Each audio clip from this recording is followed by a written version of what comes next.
Hello दोस्तों, मैं doctor Dharmendra Kumar Sinha, visiting professor and psychologist.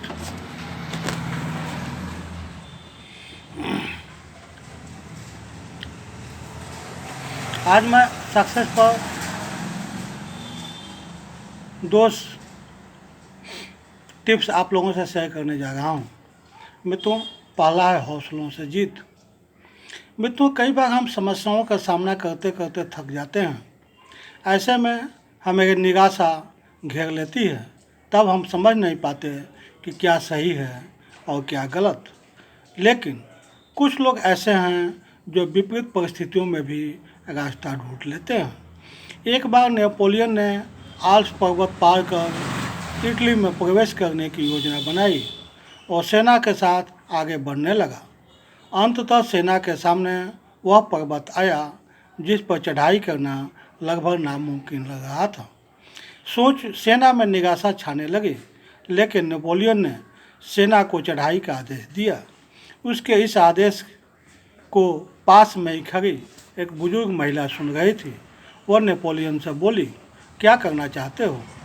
अगर अपनी ज़िंदगी प्यारी है तो यहीं से लौट जाओ। यहाँ जितने भी लोग आए हैं वे सब मुँह की खा कर गए हैं। यह सुनकर नेपोलियन के चेहरे पर एक चमक आ गई। वो क्रोधित होने के बजाय और सकारात्मक हो गया।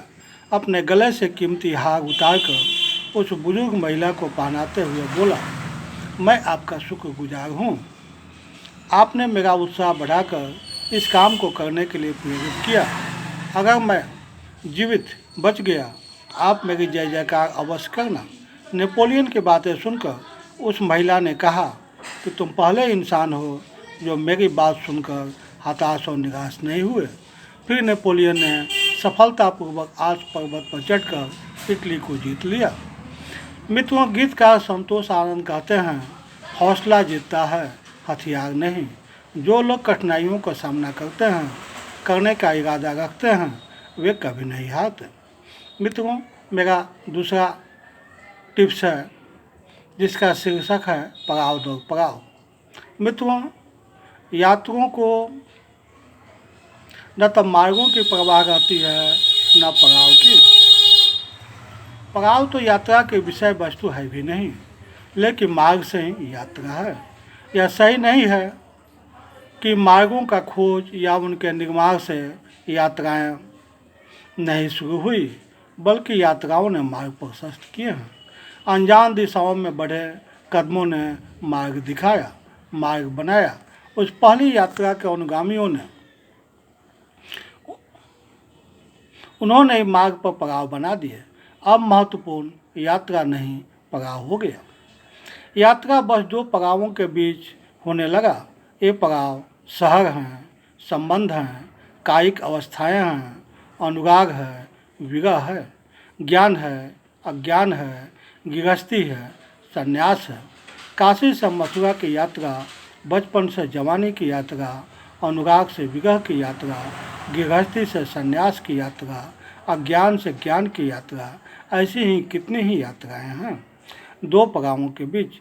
यहाँ एक बात अहम है कि अलग अलग पड़ावों के बीच की यात्रा की अलग अलग मर्यादाएं हैं। तो जब आप यात्रा पर होते हैं तब आसपास उगे ठहरे बसे हुए पड़ाव आपको कितने निमंत्रण भेजते हैं कि बस आ जाओ, यात्राओं की यही गति है।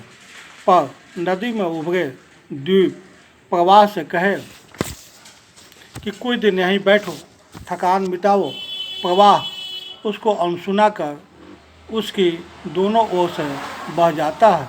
वह जानता है कि द्वीप पर बसना यानी प्रवाह होने का बोध खो देना है। मित्रों, यही सब हमारी ज़िंदगी की हर यात्रा पर लागू होती है। हमें भी नदी की तरह निर्विरोध बहते रहना चाहिए ताकि हम अनंत चेतना से पूरित रहें और अपनी चेतना से अन्य लोगों को भी लाभ दे सकें। जिस तरह से वृक्ष लोगों को लाभ देते हैं, नदी लोगों को लाभ देती है, प्रकृति के कण कण लोगों को लाभ देते हैं, उसी तरह से हमारा जीवन भी प्रकृति की तरह प्रवाहमान होना चाहिए। यही जीवन का सफलता का चरम लक्ष्य है। मित्रों, मैंने 2 टिप्स आपसे शेयर किए, इसे आप अपने जीवन में इम्प्लीमेंट कीजिए और साथ ही बताइए कि आपके जीवन में क्या रूपांतरण हुआ। मित्रों, मेरे इस वीडियो को ज़्यादा से ज़्यादा लाइक शेयर सब्सक्राइब करें ताकि अन्य लोग भी इससे लाभ उठा सकें। अंत में आप मेरे वीडियो को देख रहे हैं, समय दिए, इसके लिए so many thanks to you.